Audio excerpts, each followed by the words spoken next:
Hello, good morning mga Vevinatics. And guess where po ngayong araw na to kung nasaan po kami at saan po kami pupunta. Hi, good morning. Sila lang naman po yung aking makakasama po ngayong araw na to. Mga ka-office work ko, mga friends, yung lady boss ko, and syempre yung kanyang family, yung kanyang apo, yung kanyang anak, kasama po namin. And saan po kami pupunta? Nasaan po kami? Tcharan! Ayan, nandito lang naman po kami sa Disneyland here in Hong Kong. Grabe po yung pinagdaanan po namin bago po talaga ako ma-approve sa immigration. Akala ko po hindi na po ako makakasama dito po sa aking first time outside the country po na magta-travel. Ayan. At syempre dito pa naman sa Hong Kong, Disneyland. Grabe po, ito po yung isa sa mga bansa na talagang pinapangarap ko po dati. Pero thanks God po sa amin pong sponsors na super generous po. Syempre yung aming lady boss, yan. Sobrang nagpapasalamat po talaga ako sa kanya dahil kung hindi po sa kanya, hindi po ako makakarating po dito. Yan, isa sa mga bansa na pinapangarap ko po. And syempre Disneyland pa. Grabing nasa isa po yan sa mga lugar. Isa po ito sa mga lugar na nasa bucket list ko. And syempre itong lugar na to ay nakakabata po talaga. Ang ganda-ganda po nung ora po namin dito kasi it is a February, I think February 2024. Ito po yung year. Medyo late ko na po siya maipopost, may upload po sa aking YouTube channel. Grabe po talagang experience po namin dito. Sobrang ang saya, ang gaan-gaan lang. Tapos hindi po siya hassle, stress-free po talaga siya.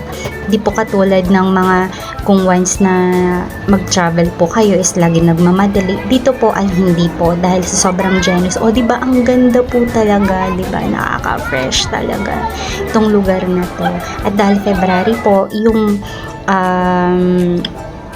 klima po dito medyo malamig po.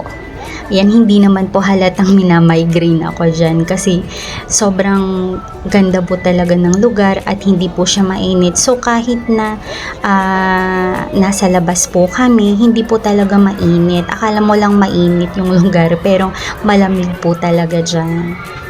And sige po, libot po muna tayo mga Vevinatics. Tara, samahan niyo po kami.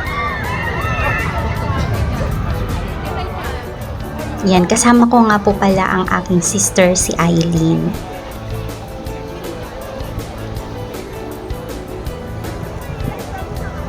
Ayan, actually meron din po tayong Mala Disneyland po dito sa Pilipinas. Yun po yung Enchanted Kingdom. Yun nga lang po, ang pagkakaiba po niya malamig po yung klima dito. Pero dito po sa Pilipinas talaga namang alam naman po natin kung ano po yung klima meron tayo. So, syempre mainit po siya.